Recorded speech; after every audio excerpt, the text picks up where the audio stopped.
ஊருக்கு போயிருந்தேன். திருச்செந்தூர் பக்கத்தில் ஒரு 10 கிலோமீட்டர் மணி ஏரில் இருக்குது. அது வந்து ஒரு பரிகார ஸ்தலம் போல் இருக்கு. அது வந்து ஒரு ப்ரைவேட் டெம்பிள்.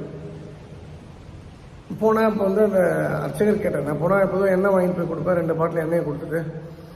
அப்போ அந்த அர்ச்சகர் வந்து உங்கள் கையால் லிங்கத்துக்கு பூஜை பண்ணலாம், எங்கள் கோயில் உண்டு அப்படின்னோடனே சரி அப்போ ஓகே. நேற்று வந்து 4:30 போயிருந்தோம். அப்போ நான் வந்து சனிக்கு பண்ணேன். அப்போ கூட ராகுக்கு ராகு காலம் ஆச்சே. இப்போ ராகு எதுக்கும் பண்ணோன்னா ராகு காலத்துக்கு அந்த 2 ராகுக்கு எதுக்கும் பண்ணோம். என்னென்னா அந்த லிங்கத்தை ஒரு 9 லிங்கம் இருக்குது. 9 லிங்கம் வந்து நாமளே வந்து 9 லிங்கத்துக்கு ஒரு லிங்கத்துக்கு 250 ரூபான்னு பணம் கட்டி நாமே அந்த லிங்கத்துக்கு அபிஷேகம் பண்ணி நாமே வந்து விபூதி வச்சு நாமே வந்து போட்டு வைக்க முடியும். அது மாதிரி ஒரு விஷயத்தை உருவாக்கியிருக்காங்க. பட் எனக்கு அதில் இருவேறு கருத்துக்கள் எனக்கு வந்து அதில் எதுவும் டவுட்லாம் கிடையாது. ரொம்ப மகிழ்ச்சியாக இருந்தது உண்மையில். அந்த லிங்கத்துக்கு நம்ம பூஜை பண்ணது, அபிஷேகம் பண்ணது, தொட்டு கழுவுனது எல்லாமே வெரி ஹாப்பி மூமெண்ட்டு. ஆனால்